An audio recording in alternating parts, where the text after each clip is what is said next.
ব্রাহ্মণবাড়িয়ায় মহাকালের কবি আল মাহমুদ স্মরণসভা ২০২৫ অনুষ্ঠিত।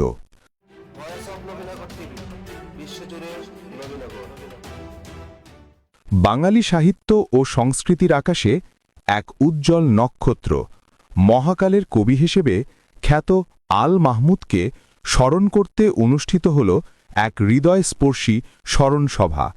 ১৭ মে ২০২৫ শনিবার বিকেল ৩টায় ব্রাহ্মণবাড়িয়ার কাউতলীতে স্বপ্নতরী কনভেনশন হলে জমকালো আয়োজনে সম্পন্ন হয় আল মাহমুদ স্মরণসভা ২০২৫। সরকারি মিডিয়া তালিকাভুক্ত জাতীয় দৈনিক ঐশী বাংলার উদ্যোগে কবি আল মাহমুদ স্মরণসভার আয়োজন করেন পথিক সাহিত্য ও সংস্কৃতি পরিষদ ব্রাহ্মণবাড়িয়া। কবি ও সাংবাদিক লিটন হোসেন জিহাদের সঞ্চালনায় উক্ত অনুষ্ঠানে প্রধান অতিথি হিসেবে উপস্থিত ছিলেন জাতীয় দৈনিক ঐশী বাংলার সাহিত্য সম্পাদক, আন্তর্জাতিক খ্যাতিসম্পন্ন কবি ও গবেষক ড এস.এম. শাহনূর।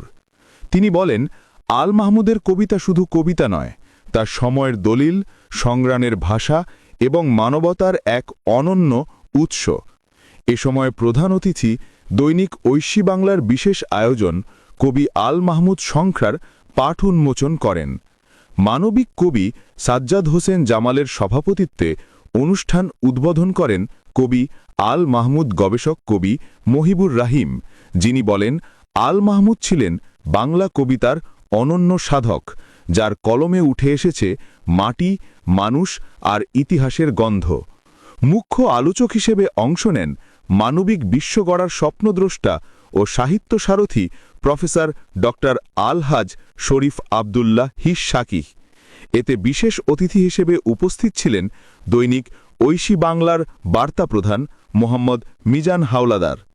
এ সময় বক্তব্য রাখেন ব্রাহ্মণবাড়িয়া সাহিত্য একাডেমির পরিচালক, কবি ও গবেষক জৈদুল হোসেন, দ্য আলাউদ্দিন সঙ্গীত আঙ্গনের সাবেক সাধারণ সম্পাদক কবি আব্দুল মান্নান সরকার, সাবেক অতিরিক্ত সচিব কবি শাহ মোহাম্মদ সানাউল হক, কবি আল মাহমুদ গবেষণা কেন্দ্র ও স্মৃতি পরিষদের সভাপতি সাংবাদিক ইব্রাহিম খান সাদত, ব্রাহ্মণবাড়িয়া টেলিভিশন জার্নালিস্ট অ্যাসোসিয়েশনের সভাপতি, কবি ও সম্পাদক আল আমিন শাহিন, খ্যাতিমান সঙ্গীত শিল্পী করিম এইচ খান, কবি ও লেখক রফিক সোলাইমান প্রমুখ। এ সময় কবি আল মাহমুদ সাহিত্য সম্মাননা ২০২৫ প্রদান করা হয়। সম্মাননা গ্রহণ করেন কবি ও গীতিকার রোকেয়া রহমান কেয়া, কবি ও সম্পাদক কে এম সফর আলী, কবি ও ছড়াকার বি এস সাইফুর রহমান এবং কবি ইবনে মুনির হোসেন।